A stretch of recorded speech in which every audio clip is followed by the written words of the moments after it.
ঘরে এক ভরি স্বর্ণ থাকে তার উপরে তো জাকাত ফরজ হয়ে গেছে। কারণ জাকাতের নেশাবটা আমরা 52 ভরি রূপা দিয়ে ধরেছি। 52 ভরি রূপার বাজার মূল্য বর্তমানে 1,72,000 টাকা সর্বোচ্চ, আর নিম্নমানের স্বর্ণের দাম আরো কম। তো 1,72,000 টাকা যদি কারো কাছে থাকে, সেটা ক্যাশ টাকা হোক অথবা স্বর্ণ হোক অথবা রূপা হোক অথবা ব্যবসায়িক টাকা হোক, যেমন কারো টাকা আছে, আপনি একটা দোকান নিয়েছেন, দোকানে অ্যাডভান্স দেওয়া আছে, ওইটাও আপনার টাকা, ওইটাও নেশাবের মধ্যে আসবে, ওই টাকারও জাকাত দিতে হবে। আপনি কাউকে ঋণ দিয়েছেন, ওই টাকারও জাকাত দিতে হবে। অথবা আপনি টাকা ডিপোজিট করে রেখেছেন, ব্যাংকে ডিপোজিট করা, এই টাকারও জাকাত দিতে হবে। বোনকে ধার দিছেন, ভাইকে ধার দিছেন, এই টাকারও জাকাত দিতে হবে। তো সর্বোপরি কথা হলো, যার কাছে 1,72,000 টাকা আছে অথবা এই টাকা পরিমাণ ব্যবসায়িক পণ্য আছে অথবা ব্যাংকে টাকা আছে অথবা স্বর্ণ রূপা আছে, তার উপরে জাকাত ফরজ। আর ওই ব্যক্তি জাকাত খাইতে পারবে না। এখন যদি কোনো স্বামী গরিব মানুষ, গতকালকে যেই ভাই প্রশ্ন করেছে যে স্ত্রী স্বামীকে জাকাত দিতে পারবে কিনা এবং স্বামী তার স্ত্রীকে জাকাত দিতে পারবে কিনা, এমন হওয়াটাই স্বাভাবিক। যেমন স্ত্রী ধনী মানুষ, স্বামী গরিব মানুষ, স্বামীও ধনী ছিল, সে ব্যবসায় লস খায়া মায়ের মুড়ি খায়া একেবারে শূন্য হয়ে গেছে, এরকম হতে পারে না? স্ত্রী তার বাপের বাড়ির টাকা পাইছে, সম্পদ পাইছে, তার গহনা আছে, সে তার উপরে অনেক সম্পদ আছে, সে জাকাত ফরজ হয়ে গেছে। এমন হয় যে স্ত্রীর উপরে জাকাত ফরজ, স্বামীর উপরে জাকাত ফরজ না। তো এই ক্ষেত্রে স্ত্রী কি স্বামীকে জাকাত দিতে পারবে কিনা, এবং অথবা উল্টাটাও হতে পারে যে স্বামী ধনী মানুষ, স্ত্রী একেবারেই গরিব, গরিব ঘরের একটা মেয়ে সে বিয়ে করছে, তার আলাদা কোনো এক্সট্রা কোনো স্বর্ণও নাই, কিছুই নাই, সে কিছুর এক্সট্রা মালিক না, যা মালিক তার স্বামী মালিক। তাহলে এই ক্ষেত্রে সে স্ত্রী জাকাত খাওয়ার যোগ্য, জাকাত অন্যরা যদি তার এটাই দিতে পারবে, কিন্তু স্বামী তাকে দিতে পারবে কিনা জাকাত, এটা হলো প্রশ্ন। দেখেন, শরীয়তের বিধান হলো স্ত্রীর ভরণ পোষণের দায়িত্ব কার উপরে? স্বামীর উপরে। স্ত্রী যত গরিবই হোক, তার তো জাকাত গ্রহণ করার কোনো সুযোগ নাই। কেন নাই? কারণ তার চিকিৎসার খরচ কে দিবে? স্বামী। তার খাবার, খোরপোষ, ভরণ পোষণ যা আছে সবকে বহন করবে? স্বামী বহন করবে। আমরা তো জাকাত দিয়ে একটা মানুষের জরুরত পুরা করার জন্যই, তো তার তো জাকাত খাওয়ার দরকার পড়ে না। জাকাত ছাড়াই তো তার স্বামী ধনী মানুষ, তার স্বামী সব কি করবে? বহন করবে। এই জন্য স্ত্রী যতই গরিব হোক, স্বামী যতই শিল্পপতি হোক, স্বামীর টাকা থেকে স্ত্রী জাকাত গ্রহণ করতে পারবে না। তার পিছনে যদি 1 কোটি টাকাও খরচ হয়, এটা কে করবে? স্বামী করতে বাধ্য, স্বামীর উপর ফরজ এটা, স্ত্রীর খরচ বহন করা। তাহলে যাকে আপনি ফ্রেশ টাকা দিয়েই করতে আপনি বাধ্য, তাকে আপনি জাকাত দিবেন কেন? তাকে জাকাত দেওয়া যাবে না। এখন আসেন, স্ত্রীর টাকা স্বামীকে দিতে পারবে কিনা? এখানে তো আবার উল্টা, কারণ স্ত্রীর উপরে ফরজ না স্বামীর খরচ বহন করা, এটা ক্লিয়ার কাট কথা। স্বামী যদি একবার গরিব হয়ে যায়, স্ত্রীর উপরে এই স্বামীকে টানা, স্বামীর খরচ বহন করা, স্বামীকে ঘর বানায় দেওয়া, তার পোশাক কিনে দেওয়া, এটা স্ত্রীর উপর কিনা? ফরজ না। যদি দেয় এটা মানবতা, তখন বোঝা যাবে যে স্ত্রী স্বামীকে কি বাসে? ভালোবাসে, সেটা ভালোবাসার টানে হবে। কিন্তু স্বামীর খরচটা স্ত্রীর উপর ভালোবাসার টানে না। সম্পর্ক খারাপ থাকলেও স্ত্রীর খরচ স্বামীকে দিতে বাধ্য।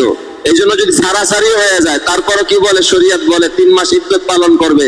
কোন ঘরে থাকবে? ঘর ভাড়া তুমি দিবা, স্বামীরে কয়, আবার কাপড়টাও তুমি দিবা, খাবারের টাকাও তুমি দিবা। তখন কি ভালোবাসা আছে? ভালোবাসা নাই, সে দিতে বাধ্য। কিন্তু স্ত্রী স্বামীকে কোনো কিছু দিতে বাধ্য না। যা কিছু দিবে এটা কিসের টানে? ভালোবাসার টানে। এই জন্য স্ত্রীও স্বামীকে কি দিতে পারবে না? জাকাত দিতে পারবে না। তবে এই ক্ষেত্রে আমাদের দেশের কিছু আহলে জহের ভাইরা আছেন, এবং যারা এই যে আহলে হাদিস কিছু ভাইয়েরা আছে, ওনাদের কেউ কেউ ফতোয়া দিয়েছে যে স্ত্রী স্বামীকে দিতে পারবে, কিন্তু স্বামী স্ত্রীকে দিতে পারবে না। কিন্তু এটার উপরে ফতোয়া না। আমাদের হানাফি মাসলাকের ফতোয়া অনুযায়ী, জুমহুর উলামায়ে কেরামের মত অনুযায়ী, আমাদের দেশের ওরফ অনুযায়ী, সারা বিশ্বের বড় বড় মুফতিদের ফতোয়া অনুযায়ী স্বামীও স্ত্রীকে জাকাত দিতে পারবে না, স্ত্রীও স্বামীকে জাকাত দিতে পারবে না। ব্যতিক্রম ওই যে কিছু মানুষের একটা মত আছে যে স্বামী পারবে না কিন্তু স্ত্রী কি করতে পারবে, স্বামীকে দিতে পারবে। তবে এটার উপরে ফতোয়া না, এটাও আমল করা যাবে না, কারণ যেটা সবচেয়ে গ্রহণযোগ্য মত সেটাই কি করতে হবে, গ্রহণ করতে হবে। এই জন্য আমরা মাসআলাগুলো জানবো। আর যাদের উপরে জাকাত ফরজ হয়েছে আমরা যেন যথারীতি, নামাজ যেমন ফরজ, হজ যেমন ফরজ, কুরবানি দেওয়া যেমন ওয়াজিব, রোজা রাখা যেমন ফরজ, ঠিক ততরূপ জাকাত দেওয়াও কি ফরজ। এক ওয়াক্ত নামাজ কামাই দিলে যেমন জাহান্নামে যেতে হবে, একটা বছর জাকাত মিস দিলেও কি যেতে হবে, জাহান্নামের আগুনে জ্বলতে হবে, বাঁচার কোনো রাস্তা নাই। এই জন্য এখন না পারেন, সহজ বিষয়, আপনি হিসাব করবেন যে এই বছর আমার জাকাত আসছে 13,000 টাকা, আমি এখন একবারে দিতে পারতেছি না। আপনি লেখা রাখলেন 2026 সালে আমার জাকাত আসলো 13,000 টাকা, আপনি লেখা রাখলেন, এখন 3,000 দিচ্ছেন। 3 দিন পরে আপনার একটা বোন অসহায়, আপনি বাধ্য হয়ে তারা 6,000 টাকা দেওয়া লাগতেছে। আপনি মনে মনে নিয়ত করেন আমার বোন জাকাত খাওয়ার যোগ্য, এই টাকাটা আমি আমার বোনের জাকাত থেকে দিয়ে দিলাম। আপনার ফরজ আদায় হয়ে গেল, বোনের সাথে সম্পর্ক কি হয়ে গেল, ভালো হয়ে গেল। আপনারা খরচ করেন কিন্তু খরচটা এই নিয়ম মতো করেন না। লেখা রাখবেন 2026 সালে আমার এত টাকা জাকাত আসলো, 27 সালে আমার এত টাকা জাকাত আসলো, আমি এইভাবে কি করলাম, আদায় করলাম। পলিসি শিখলে আপনার জাকাতটাও আদায় হয়ে যাবে, আপনি গুনাহ থেকে বেঁচে যাবেন। আর পলিসি শিখলেন না, আপনি খরচও করলেন, জাকাত আদায় হলো না, পরকালে জাহান্নাম ছাড়া কোনো গতি থাকলো না। এক ভাই প্রশ্ন করতে চাইছে, বলেন।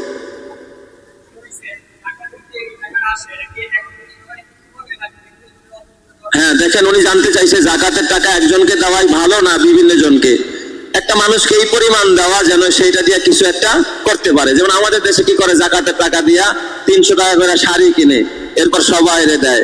আর এই শাড়িগুলো আল্লাহ রহমতে যাদেরকে দেওয়া হয় ওরা জীবনও ফিনবে না। ফিনবে আপনাদের এলাকায় এইগুলো নিয়ে বাজারে বিক্রি করে, খাতা সিলায়, কাপড় সিলায়, পরে দিচ্ছেন 300 দিয়ে কিনা, ও নিয়ে যাচ্ছে 250 টাকায়, আরো 50 টাকা লস। আপনি গরিবের হক নষ্ট করছেন। এগুলো আপনি করতে যাবেন না, টাকাটাই সরাসরি তার হাতে দিয়ে দিবেন। আর এইগুলো ফটো সেশনের কোনো বিষয় না, আপনি ভিডিও তুলবেন না। আপনারা দিচ্ছেন ইবাদত, এটা আল্লাহর জন্য দিচ্ছেন, মানুষ দেখানোর জন্য দেন নাই। চুপি চুপি দিয়ে দিবেন জাকাতটা। গরিব মানুষকে দিবেন, একটা সেলাই মেশিন কিনে দেন, ও পারে না, ওর জন্য একটা রিক্সা কিনে দেন, ও পারে না, ওর জন্য একটা আপনি পাত্র কিনে দেন। যতটুকু আমার সামর্থ্য হয় এটাও দিতে পারেন, অথবা টাকাও দিতে পারেন। তার ঔষধ দরকার, সে চিকিৎসার জন্য টাকার জন্য পারতেছে না, টাকা দিয়ে দেন, সে চিকিৎসা করাবে। আল্লাহ তাআলা আমাদের সকলকে বুঝার। ভুলে যদি কিছু খেয়ে ফেলি তাতে রোজা হবে কিনা? উনি নাকি রোজার কথা মনে ছিল না, পানি খেয়ে ফেলছে। তো ভুলবশত যদি কেউ কিছু খায় অথবা পান করে তাতে রোজা নষ্ট হবে না। ভুলে যদি আপনি ভাতও খেয়ে ফেলেন, একেবারে পেট ভরে খাইছেন, পানি পান করছেন, পেট ভরে গেছে, হঠাৎ মনে পড়ছে যে আমি রোজা, বাস সাথে সাথে যদি খানা বন্ধ করে দেন তাহলে রোজা হয়ে যাবে, রোজা ভাঙবে না। আর যদি মনে পড়ার পরে যে মনে পড়ছে আমি রোজা, চিন্তা করছেন আমার তো রোজা ভেঙে গেছে, তাহলে আরেকটু খাইয়া নেই, তাহলে যে পরে যেটা খাইছেন এটা খাওয়ার কারণে কি ভেঙে যাবে, রোজা ভেঙে যাবে। তাহলে ভুলবশত কিছু খেয়ে ফেললে তাতে রোজার কি হবে না, কোনো ক্ষতি হবে না।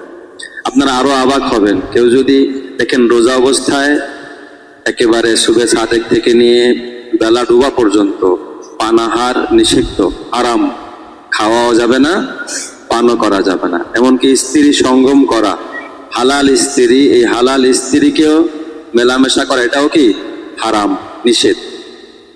তবে কেউ যদি ভুলবশত স্ত্রীর সাথে মেলামেশা করে ফেলে, হয়তো শুয়ে আছে এক জায়গায়, মনে নাই, বাস মেলামেশা হয়ে গেছে, এরপর মনে পড়ছে আরে আমরা তো দুজনেই রোজা, বাস এখন যদি তারা পবিত্রতা অর্জন করে নেয় তাতেও কি হয়ে যাবে, রোজা হয়ে যাবে, রোজা নষ্ট হবে না।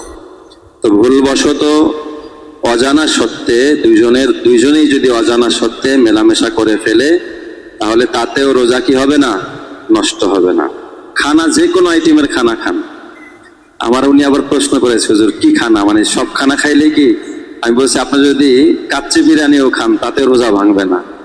যদি কিভাবে খান, শর্ত হলো ভুলবশত, যাই না শুনে খাইলে কি হয়ে যাবে, রোজা ভেঙে যাবে।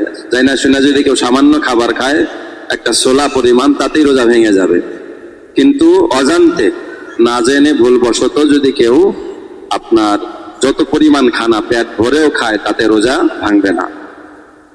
ঠিক তদ্রূপ কারো যদি স্বপ্ন দোষ হয়, আপনি দিনের বেলায় ঘুমিয়ে আছেন, আপনার স্বপ্ন দোষ হয়ে গেছে, তো ওই স্বপ্নদোষ হলেও আপনার রোজা ভাঙবে না। তবে যদি কেউ স্বেচ্ছায় হস্তমৈথুনের মাধ্যমে বীর্যপাত ঘটায় তাহলে তার রোজা ভেঙে যাবে। এটা যদি স্বেচ্ছায় করে এবং সে যদি জানে যে সে রোজাদার। আর যদি রোজার কথা মনে নাই, এই অবস্থায় যদি এই ধরনের কিছু হয়ে যায় তাতেও তার রোজা নষ্ট হবে না, তবে গুনাহ হবে, সেটা ভিন্ন ব্যাপার, কিন্তু রোজা নষ্ট হবে না যদি রোজার কথা মনে না থাকে। তো এই জন্য আপনি রোজা অবস্থায়, রোজার কথা মনে থাকা অবস্থায় যদি কেউ পানাহার করে তাহলে রোজা ভেঙে যাবে, আর যদি ভুলে গিয়ে কেউ পানাহার করে তাতে রোজা ভাঙবে না। ঠিক স্ত্রীর সাথেও যদি কেউ ভুলে মেলামেশা করে তাতেও রোজা ভাঙবে না। এবং যদি ঘুমের মধ্যে কারো স্বপ্নদোষ হয়, বীর্যপাত হয় যে কোনো কারণে, তাহলে তার রোজা ভাঙবে না।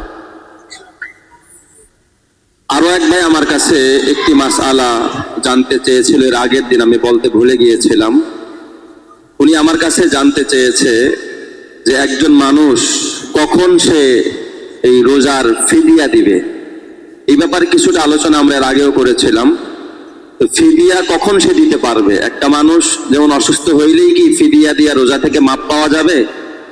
এই ক্ষেত্রে নিয়ম হলো যে এমন রোগে রোগাক্রান্ত হয়েছে ওই ব্যক্তি, তার এই রোগ থেকে সুস্থ হওয়ার কোনো সম্ভাবনা নাই, অথবা বার্ধক্যজনিত তার অসুস্থতা, এমন বার্ধক্যে 90 বছর বয়সের বুড়া মানুষ এই যে পুনরায় আবার সুস্থ হবে, আবার এই রোজাটাকে সে আদায় করবে, সেই সম্ভাবনা নাই। তাহলে এমন ব্যক্তি রোজা না রাইখা সে যদি ফিদিয়া দিতে চায়, অর্থাৎ একটা রোজার পরিবর্তে একজন মিসকিনকে 2 বেলা খানা খাওয়া দিবে, অর্থাৎ 2 বেলা খানা খাওয়াবে, অথবা 2 বেলা খানা খাইতে যতটুকু খরচ লাগে, যতটুকু অর্থ লাগে, অতটুকু অর্থ ওই মিসকিনকে দিয়ে দিবে। তাহলেই সে এই রোজা না রাখলে যে গুনাহ হতো এ থেকে সে কি করবে?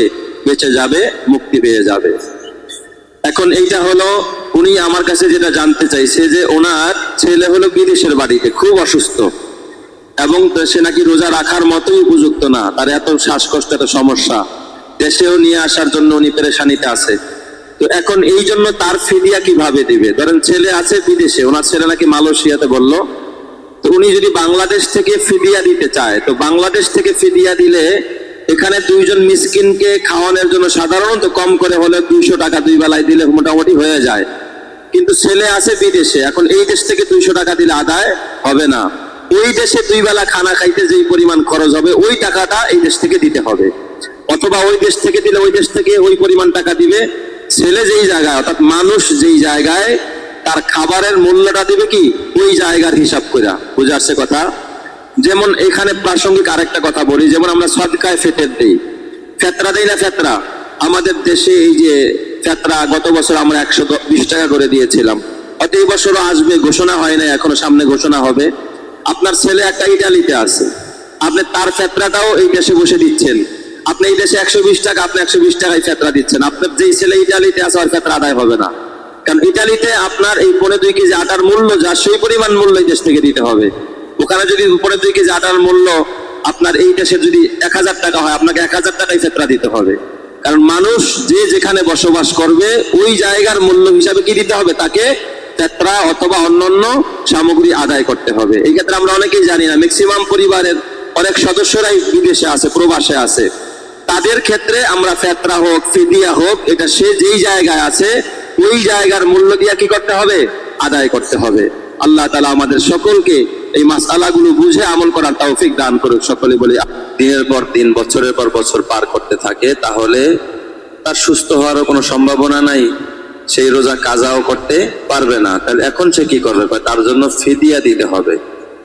ফিদিয়া হলো একটা রোজার বিনিময়ে একজন মিসকিনকে 2 বেলা পেট ভরে খানা খাওয়াতে হবে, অথবা একজন মিসকিনকে 2 বেলা খানা খাওয়ানোর সমপরিমাণ মূল্য তাকে দিয়ে দিতে হবে একটা রোজার বিনিময়ে। যেমন একটা মানুষ একেবারে সর্বনিম্ন খাইতে গেল, বর্তমানের বাজারে কম করে হলেও 100 টাকা লাগে এক বেলা খাইতে, তো 2 বেলা খাইতে ধরেন 200 টাকা। তো 30টা রোজা যদি এরকম সে শ্বাসকষ্টের রোগের কারণে, ইনহেলার ব্যবহারের কারণে, অথবা যে কোনো অসুস্থতার কারণে রাখতে পারতেছে না বা ভালো হওয়ারও সম্ভাবনা নাই, তাহলে এই ক্ষেত্রে সে ফিদিয়া দিবে। সেটা হলো প্রত্যেক রোজার জন্য একজন মিসকিনকে 2 বেলা পেট করে খানা খাওয়াতে হবে। খানা না খাওয়ায় যদি এই পরিমাণ অর্থ তাকে দিয়ে দেয় তাতেও আদায় হবে। তো 200 টাকা করে দিলে ধরেন 30টা রোজায় 6000 টাকা আসবে। এটা সে একবারেও দিতে পারে, একজনকেও দিতে পারে, আবার চাইলে কয়েকজনকেও ভাগ ভাগ করে দিতে পারে। এটা হলো রোজার ফিদিয়া। এটা শুধু ওই ব্যক্তির জন্য যেই ব্যক্তি সুস্থ হওয়ার কি নাই কোনো আশঙ্কা বা কোনো রকমের ধারণা বা আশা নাই যেই লোক সুস্থ হবে। আপনি এমন যদি হয় যে আমি এখন ব্যবসা করি, ব্যবসার সিজন, রোজা রাখতে পারতেছি না, বাস আমি রোজার জন্য ফিদিয়া দিয়ে দিলাম, না, তাহলে আপনার দ্বারা কি হবে না, রোজা আদায় হবে না। শুধু ওই ব্যক্তির জন্য এই হুকুম যেই ব্যক্তি সুস্থ হওয়ার কোনো কি নাই, সম্ভাবনা নাই, তার জন্য শুধু ফিদিয়ার বিধান। তো আমি যেই কথা বলতেছিলাম ইনহেলার, তো ওই ব্যক্তির জন্য 3টা কথা বললাম। যদি কেউ দিনের বেলায় শ্বাসকষ্টের কারণে একাধিকবার ইনহেলার ব্যবহার করতে হয়, তাহলে সে যদি রাতে আর ইফতারির টাইমে ব্যবহার করলে চলে, তাহলে এইভাবেই করবে, রোজা রাখবে। আর যদি না চলে, বারবার তাকে ইনহেলার নিতে হয় 2 ঘন্টা 3 ঘন্টা পর পর, তাহলে সে অবশ্যই ইনহেলার নিবে দিনের বেলায় নিজের জীবনকে বাঁচিয়ে রাখার জন্য। পাশাপাশি সে দিনের বেলায় কিছু খাবে না, যে আমি ইনহেলার নিয়েছি, আমার রোজা তো হচ্ছে না, অতএব আমি খানা খাই নেই, না, খানা খাবে না। খানা খাইলে গুনাহগার হবে। মাসালা বুঝেন? কিন্তু ইনহেলার নিলে রোজা হবে না, রোজা ভেঙে যাবে, কিন্তু রোজা ভাঙলেও সে খাইতে পারবে না। সারাদিন সে রোজাদারের মতোই কাটাবে এবং পরবর্তীতে যখন সুস্থ হবে তখন আবার এই রোজার পরিবর্তে একটা রোজাকে সে কাজা করে দিবে। আর যদি সুস্থ হওয়ার সম্ভাবনা না থাকে, সুস্থ না হয়, তাহলে ফিদিয়া দিয়া দিবে। একটা রোজার জন্য একজন মিসকিনকে 2 বেলা খানা খাওয়াবে, অথবা 2 বেলা খানা খাওয়ার সমপরিমাণ অর্থ তাকে দিয়া দিবে। আরো এক ভাই জানতে চেয়েছেন যে যদি চোখের ড্রপ দেওয়া হয়, নাকের ড্রপ দেওয়া হয়, তাহলে কি রোজা ভাঙবে কিনা। দেখেন, চোখে ড্রপ দিলে এতে রোজা ভাঙবে না, কিন্তু নাকের ড্রপ দিলে এই নাকের সম্পর্ক সরাসরি গলার সাথে, এই ড্রপটা সরাসরি গলার ভিতরে চলে যায়, তাহলে গলার ভিতরে যাওয়ার সম্ভাবনাই বেশি। যদি গলার ভিতরে এই ড্রপের অংশ চলে যায়, তাহলে রোজা ভেঙে যাবে, রোজা হবে না। এই জন্য দিনের বেলায় রোজা অবস্থায় নাকের ড্রপটা ব্যবহার না করাই উচিত। হ্যাঁ, যদি তার নাকে ব্যবহার করলে তার গলায় যায় না, বা সামান্য একটু, বা এমন ভাবে সে ব্যবহার করছে যে গলার ভিতরে ঢুকে নাই, তাহলে তার রোজার কোনো ক্ষতি হবে না। তবে বেশিরভাগ তাজরিবা অনুযায়ী যেটা আমরা দেখেছি এবং শুনেছি ডাক্তারদের কাছ থেকে, নাকের ড্রপ সবসময় গলার ভিতরেই চলে যায়। অতএব নাকের ড্রপ রোজা অবস্থা আমরা ব্যবহার করব না, চোখেরটা ব্যবহার করতে পারবো। কানের ড্রপ এটাও ব্যবহার করা যাবে, কানের ড্রপ ব্যবহার করলে রোজা ভাঙবে না। তবে যদি কেউ ইনজেকশন নেয়, সুই নেয়, অথবা ইনসুলিন নেয়, যেমন ডায়াবেটিসের রোগীরা, তারা ইনসুলিন নিতেছে, ইনসুলিন নিলে তারা রোজা ভাঙবে না, কারণ ইনসুলিন তো আপনার চামড়ার ভিতরে, এটা তো খাদ্যনালীতে যাচ্ছে না, পেটে যাচ্ছে না, এতে সমস্যা নাই। বা ইনজেকশন নিয়েছেন কেউ, ইনজেকশন নিলেও রোজা ভাঙবে না। যে কোনো ইনজেকশন আপনি নিতে পারবেন, এতে আপনার রোজা নষ্ট হবে না, রোজা ভাঙবে না। এরপরে সেলাইন, অনেক সময় অনেক অসুস্থ রোগী, ডাক্তার তাকে সেলাইন পুশ করতেছে, হসপিটালে ভর্তি হয়েছে, সেলাইন লাগতেছে, তাকে সেলাইন গ্রহণ করলেও রোজা ভাঙবে না। হ্যাঁ, যদি এমন হয় যে রোজার কারণে আমার কষ্ট হচ্ছে, দুর্বল হয়ে গেছে, এখন আমাকে ভিটামিন, খাদ্য জাতীয় সেলাইন গ্রহণ করতে হবে, খাদ্য জাতীয় যদি হয়, তাহলে এই ক্ষেত্রে অনেকেই নিষেধ করে। এবং খাদ্য জাতীয় কোনো ধরনের ইনজেকশন যদি হয়, যার দ্বারা ক্ষুধা লাগবে না, ক্ষুধার কষ্ট দূর হয়ে যাবে, তাহলে এটাকে কেউ কেউ মাকরুহে তাহরিমি বলছে, মানে তাহলে এটা করা যাবে না। শুধু এই ইনজেকশন ছাড়া, এই সেলাইন ছাড়া আপনি যে কোনো সেলাইন গ্রহণ করতে পারবেন, অথবা ইনজেকশন গ্রহণ করতে পারবেন। কেউ যদি ব্লাড দিতে চায় কাউকে, একজন ডোনার হিসাবে আপনি একজন অসুস্থ রোগীকে ব্লাড দিবেন, ব্লাড দিলেও কি ভাঙবে না, রোজা ভাঙবে না। তবে রোজা অবস্থায় ব্লাড দিলে যদি আপনার এমন হয় জীবন নাশের আশঙ্কা হয়, ব্লাড দিলে সাধারণত একটু তরল খাবার খাইতে হয়, একটু জুস, পানি পান করতে হয়।